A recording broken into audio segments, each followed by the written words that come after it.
So, this is a bit out of the blue, but I built an engine. It's a Inline 8. Now, it doesn't work yet, and that's why I'm recording this. So I went ahead, I got my crankshaft, which I colored this material for some reason. I just like doing it. Things like my base plate. 8 pistons. Did I mention it was an inline 8? It's an inline 8. And those are just placed there. I don't have an engine block yet, so let me go ahead and get one of those. There we go. But also the reason I have these 2 engines is I want my engine to be about the same weight as 2 of these. So 400 kilos.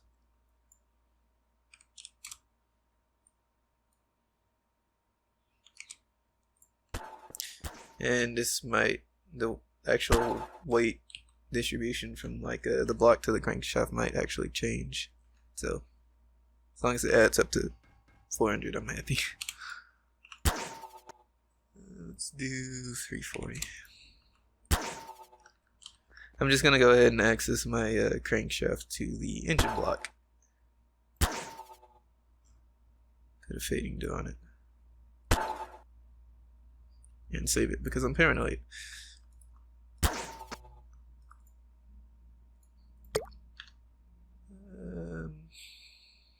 And actually, this is a good time to put my parent gate to the block as well. And I'm gonna leave that out for now. So, yeah, save it again because I'm paranoid. So now we have to connect the pistons to the engine block first, and we'll do the timing ropes next. So you could use sliders to do this. You could also use almost like suspension ropes to do this, as well as a ball socket if you're gonna use the suspension ropes. I like to use an axis, and to do that,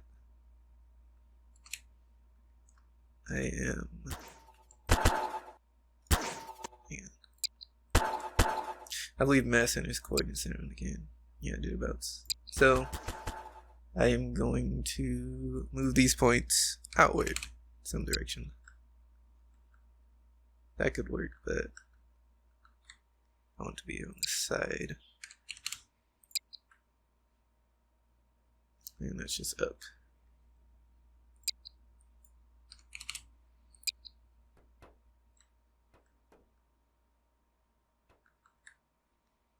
Yeah, 300 is fine.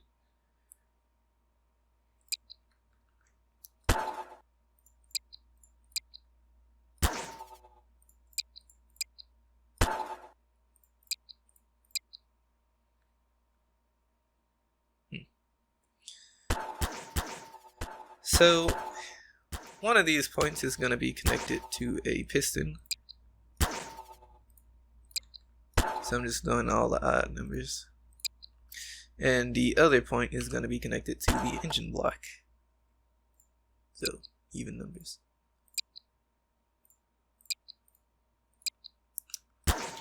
So that's the structure I have for now. And we're also going to need a line hit pose plus hit normal. It's going to be, I'm not sure how you describe it, but looking down the axis that your points are positioned, if that makes any sense. So you can see what I mean in just a minute here. So we're going to go over to axis 1 to 2 by line 1. 3 to 4, 5 to 6, 7 to 8. And if I actually duplicate this thing,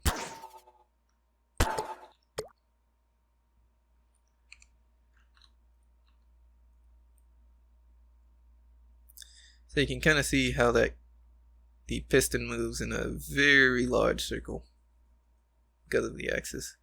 Now, in actuality, the piston isn't actually going to be moving that far, so this is good because it's almost moving straight up and down over here, because it's a very small portion of the circle. So that's how I like to do my piston constraints for engines. Okay, so I'm not going to be making my timing ropes manually. I have an E2 that does that for me. And the E2 does come with instructions, but instructions are kind of, I mean, they're good to have, but better to actually explain them. So the orientation of this E2 does actually matter. It needs to be in line with your crankshaft. So my crankshaft rotates like that, so this is the orientation basically, and the position actually doesn't matter, but just the orientation for sure. Now it's been a while, so I have to read through some of these myself, but yeah, you will need an advanced entity marker. Grab one of those, and the way you link this thing is we're just going to ignore that someone died, and select your pistons. Now, as long as you remember the order you linked your pistons in, they don't actually matter. The order doesn't actually matter, but I just link mine front to back because it's easy to keep track of. I shouldn't say that the order doesn't matter because you need to know the order, but you know. So, wire up the crankshaft.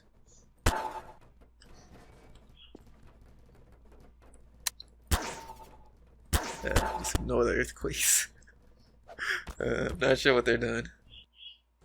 And my engine, I'm just gonna have it rotate clockwise, so just gonna set that to 1. Here's where you manage your fire order. So this is how you do multi-bank engines as well, but we only have a single bank. I think that's the term for it, single bank, multi-bank, I don't know. So I'm just going to copy paste. So piston 1 fires first, piston 2 fires second, 3 third, then 4, and it's just gonna be a mirror down the, maybe I should just no clip down the center of this. So it's a nice balanced engine, even though I have no idea how to balance an engine. I'm not particularly, you know, savvy with engines. So this hollow is another useful indication. This is where, it's not where the ropes are going to be necessarily, but basically I'm going to have this hollow lined up so that it is straight up and down my engine. I believe that should just be 0. Yeah. So I should probably go back and talk about this some more. So whether or not you have this set to 1 determines how it makes the rope. So right now I have auto divide set to 0. So basically I enter degrees. But if I were to actually let me, because everything else is just kind of right. Oh, actually, rotation axis, crank axis. So it helps to have stacker improve, but if you look at your engine, mine rotates about the up axis, which is axis 3. So front would be 1, right would be 2, and up would be 3. But mine's already set to 3 because I like using this prop in particular for crankshafts. So if I just go ahead and, actually I want to save this. Yeah. And by default the constraint key is T. I'm actually going to update D2 just in case. They're annoying. So if I hit T, it made 8 ropes and found all of the pistons. So unfortunately Can't really show it because the mesh covers it up, but it will actually rotate your crankshaft around. I mean, it works, it's fine. But what I'm gonna do now is, let's fade it. I'll just hide all my meshes. Sure. Here we go. Okay, so what we should see now is that there's piston pairs, and you can already kind of see that. Let me actually get rid of this E2. So this is gonna be difficult, isn't it? Unless I fade the crankshaft or engine block. So yeah, it's just gonna be 1, 2, 3, 4. Let me just speed this up. Yeah, there you go. And I did it wrong because it's supposed to. So 1 and 5 are linked instead of 1 and 8. So that's another good thing about having an E2 do this for you. So actually, let me find my rope tool. And I'm just going to get rid of the ropes on the crankshaft. So I can... I already made a mistake. So yeah, it's going to be like this instead. Mirror image. There we go. And I can constrain it again.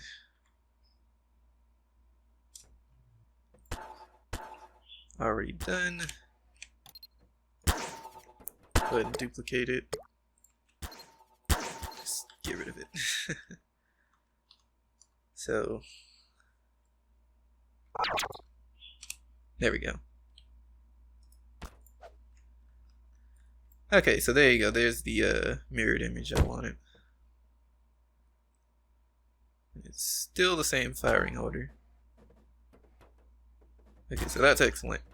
But about auto divide. So I'm gonna keep this because this is how I'm gonna make my engine. Also, if you want to know a control case, how you comment something, a batch of things. So instead of an order like this, I'm going to do 1, 2, 3, 4, 4, 3, 2, 1. I don't think you can put 0 in if you're gonna use auto divide. So yeah, let's just do this instead. And I'm not sure if I already did it, but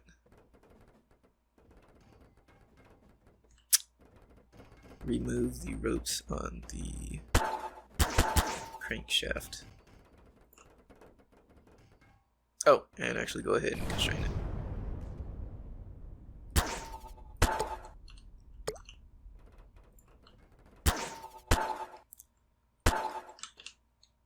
Okay, so here's auto divide on, and rather than entering your fire order by degrees, you just put in the actual sort of fire order. And that's interesting as well, because even though I have 8 different pistons, I can still have the same firing index for a different pistons, so that 1 and piston 8 are actually linked. And also that's another good thing to note, that the position in the array corresponds to the position in your pistons array, which is that entity marker we linked earlier. Okay, we can ignore that. So this is the fun part of the E2. So you do actually have control over whether or not the ropes are visible. I like to keep my ropes visible. I don't know. They look like easy piston arms. And rope material as well. So yeah, the fun part is the radius, because this is basically the stroke. Unfortunately, bore isn't really a thing in GMod because, well, I guess you can use a bigger model and that kind of affects the thrust, but so 2 times the radius is going to be your stroke. So I'm actually going to leave it at 3. I think 6 inches is probably fine, but what you could totally do is you can tune your engine by, of course, changing the thruster force, but maybe you would like to tune it past that. You can just change the stroke. So this is a cool party trick, but let's make a real short stroke.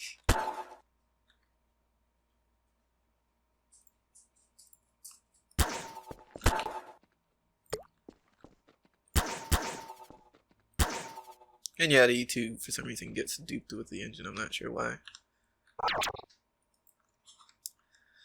But yeah.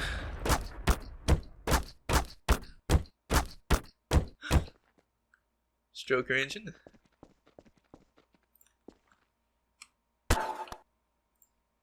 And at any point as well, you can just hit R. No, hit R over here. The crankshaft. Okay, this is a 6-inch stroke because it's the radius again. Not sure what I was trying to do there, but yeah, it definitely wasn't gonna work.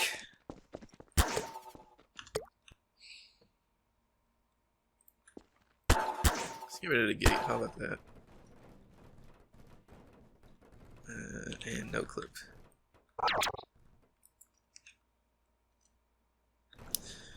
Okay, yeah, so at any point you can just change the stroke of your engine pretty quickly.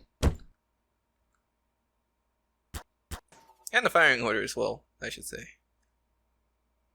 As long as you keep your entity marker. Or just relink it. It doesn't matter.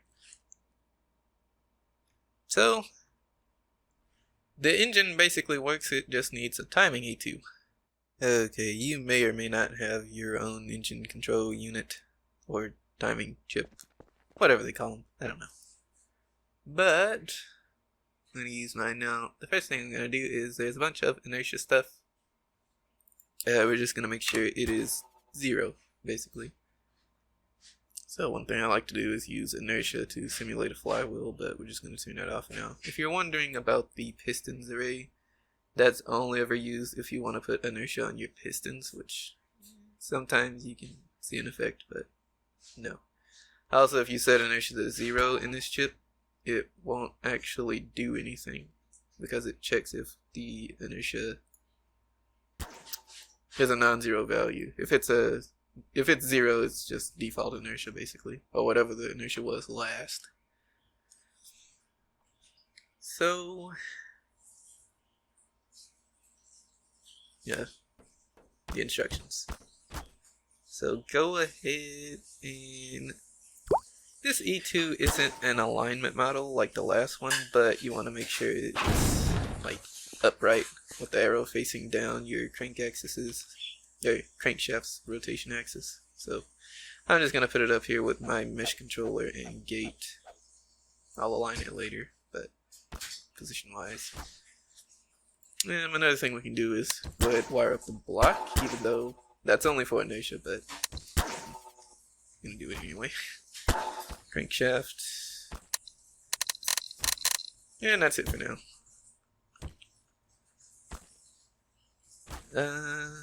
So I'm actually gonna refresh this.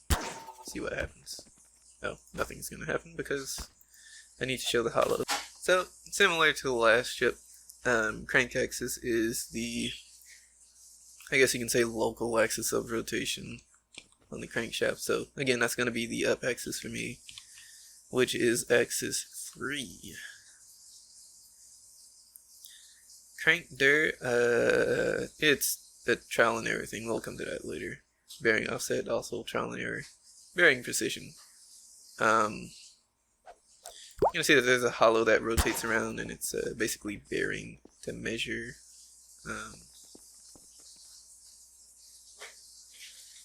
the crankshaft's angle, so to do timing. So definitely what you're gonna want to do is debug the chip, and the shaft angle should be 0 right now. So I'm gonna stop debugging that.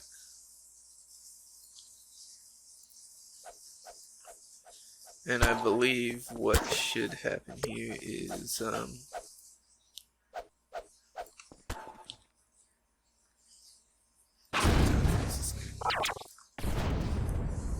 what should happen is it should increase as it rotates in the direction you want it to rotate. So that's what crank direction affects, I'm pretty sure.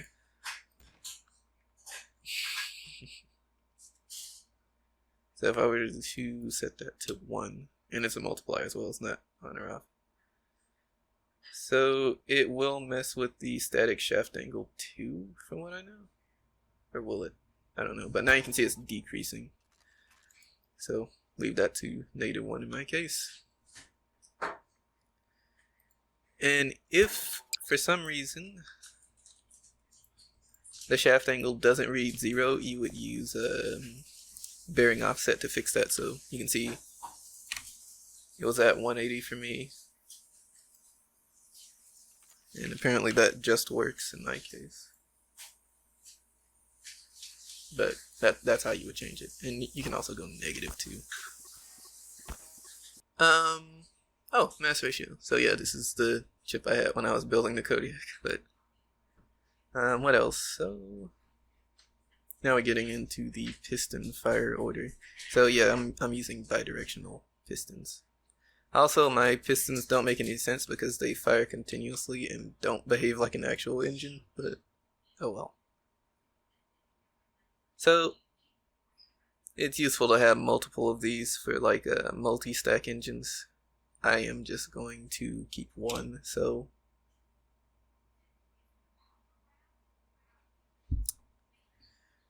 how is this set up? Order. So yeah. Oh, and actually, here's something kind of interesting. So I could do divisions.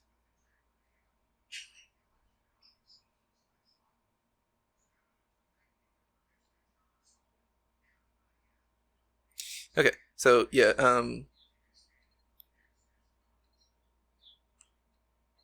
90 degrees, because there's technically only 4 timings, so I'll show you what I mean. So it's 1, 2, 3, 4, and once again the position corresponds to the piston.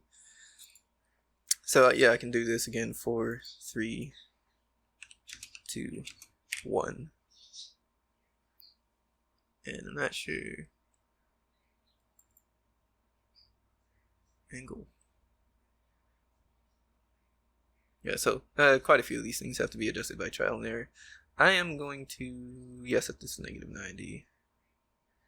Oh, and I want to change the max stress. I want it to be really low initially, and I'm going to turn this off. Idle RPM 300, yeah, sure. Let's turn the governor off too, and the rest of this doesn't actually matter. It's sound stuff. So yeah, another thing that's important actually is you have to change your piston outputs manually. So I have 8 pistons. What I'll do is I'll just cut it off over here.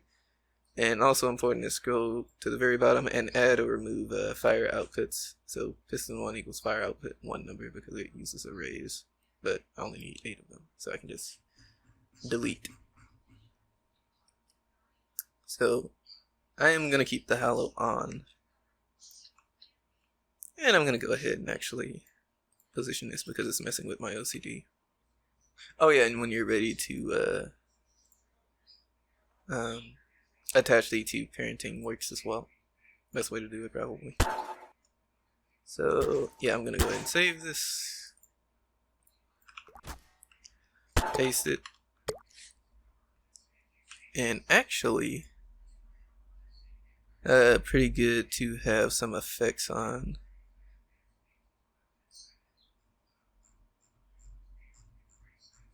Just to debug the engine to make sure it actually works.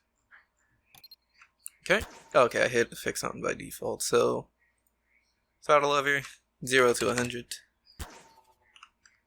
That's the throttle range in the chip. And the active, which, yeah, toggle switch.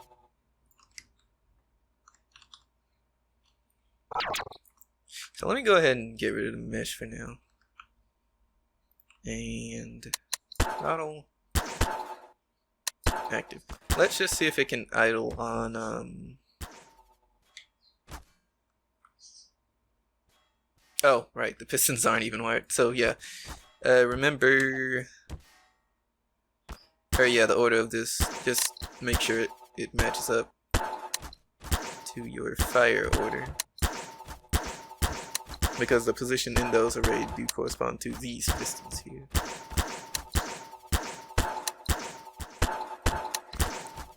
Okay, that should be good. And that seems to be working. Now I'm debugging the wrong engine. But yeah, I feel like a good way to test if your engine actually works is to set the thrust really low, because you can figure out if your engine's gonna like jam or anything, or bind, I should say. And full thrust. It's going insane. So yeah, I think I know why I have it set to 90 degrees. It's just how my chip works as far as the full power fire angle by default. So let me show you that. Also, did I explain divisions properly? I feel like I didn't. But basically, you would think that this is 1 times 90, but it's subtracted by 1. So this is actually 0 degrees, 90 degrees, 180, 270, and it doesn't actually go to 360, even though 90 times 4 is 360. It's subtracted by 1. It's weird, but I felt like that helped when making multi-bank engines. I don't know what I was thinking, but yeah, that's basically the multiplier for this in a way, if you take 1 from it.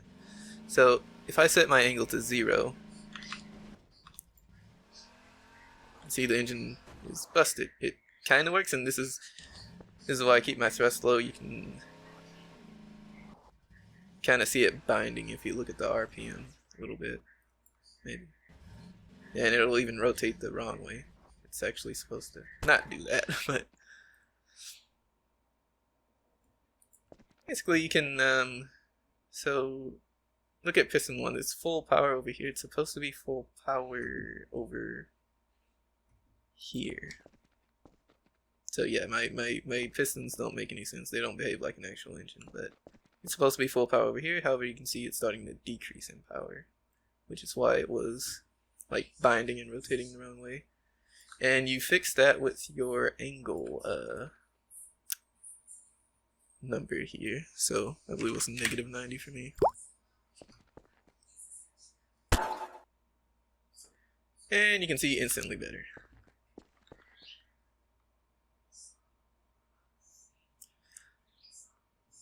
So, I mean, that's basically it. What's left is to tune the engine. So if you have a dyno, that's a lot of fun. One thing I was going to mention from the beginning that I almost forgot to mention is that you remember I said I basically only have 4 unique timings here, because piston 8 does whatever piston 1 does, piston 7 does whatever piston 2 does, and so on. So you can actually just go ahead, and this is actually good if you can do this, because less things the E2 has to do, and it is basically running on tick. So what you can do is you can decrease your piston count. First of all, your outputs, and then down here your fire outputs, but that won't do anything until you cut up the order array. So there, now we only have 4 unique timings. So if I actually update this, now you have to keep track of what pistons share the same order, and I actually never wired these. So 1 and 8 both go to piston 1.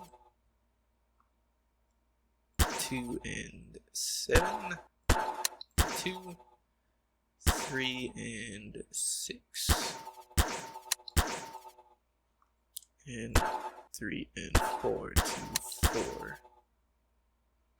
So hopefully I did that right. And I'll just go ahead and test real quick.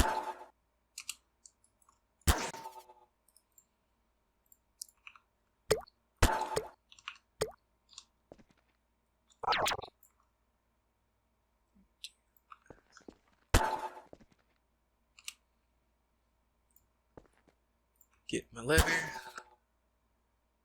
get my button,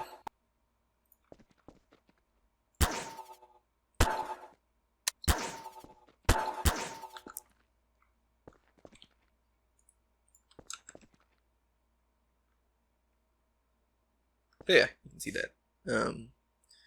They are technically only running 4 timings. I mean, they were at first, but it's somewhat optimized now.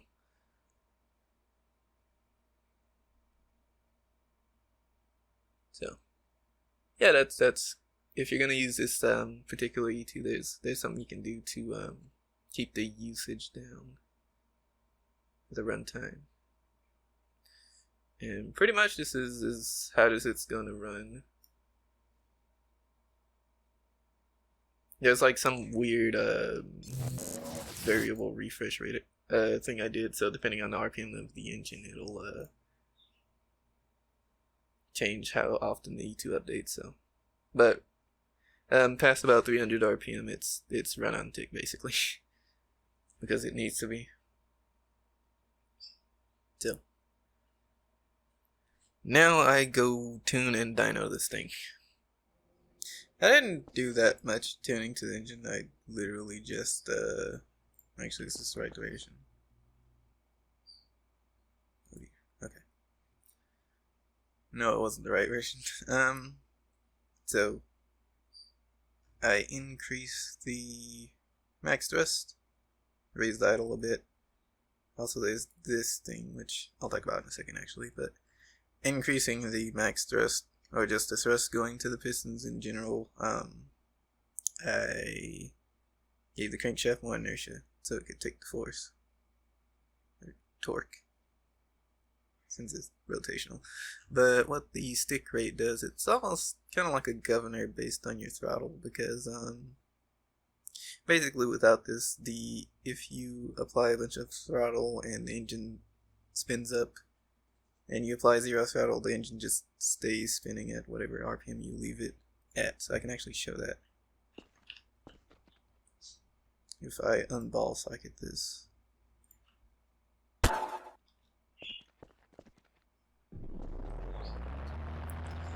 And I actually have some sounds. So yeah, 378 RPM.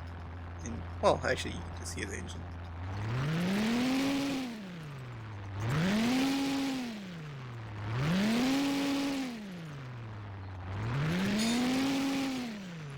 And this is opposed to if I were to just set this to 0. Actually, immediately you can like hear it just idles to the top of basically the red line.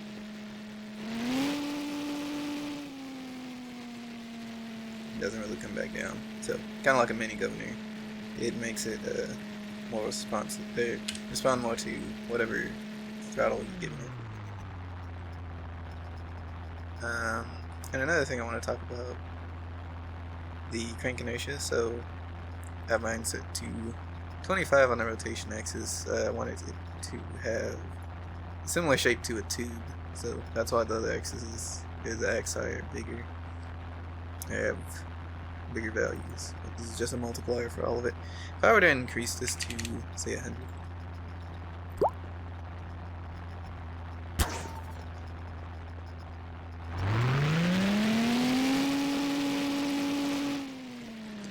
You can see how long it takes for the RPM to build the throttle. And if I were to decrease it to something really light,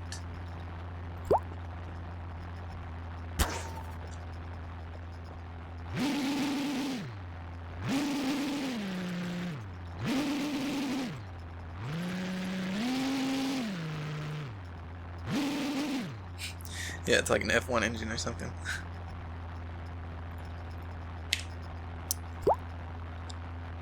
So, actually, I didn't change the weights on anything. 340 for the block, 60 for the crankshaft. I did change the weight on the pistons because I wanted to see if I could run less thrust. So I set them to 2.5 and that did absolutely nothing, so I basically get the same results, or I do get the same results. Similar enough to where I think they're the same. So what I'm going to do now is run the dyno test again.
I get a slightly smoother horsepower curve before, but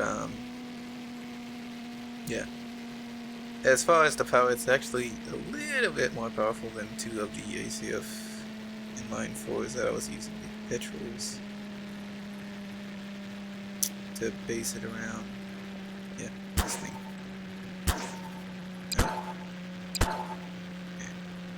And the torque is ridiculous. Well, yeah, ridiculous. And it's weird and gets all of its torque. At basically no RPM because it's a thruster engine. Though I did artificially limit it a bit with the idle, so it doesn't actually go full power below idle.